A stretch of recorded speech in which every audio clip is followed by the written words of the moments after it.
এই কোরটা মাপবেন ভিতর থেকে, এটা এখান থেকে এটা মনে করুন 1.75 আছে, মানে 2 ইঞ্চিতে কিছুটা কম আছে, মানে 1.75 মনে করেন।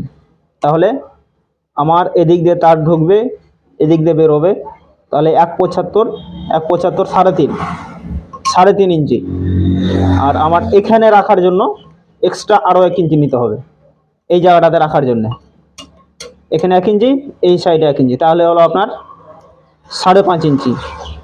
5.5কে আপনি যত টার্ন দেবেন, মনে করুন 6 টার্ন দেবেন, 6 দিয়ে গুণ করবেন, 5.5কে 6 দিয়ে গুণ করলেন, যেটা আসলো গুণফল যেটা আসলো সেটাকে আবার 4 দিয়ে গুণ করবেন, 4 দিয়ে গুণ করার পরে যেটা আসবে সেটাকে আবারও আপনার প্লাস করবেন 12 থেকে 14 ইঞ্চি মতো।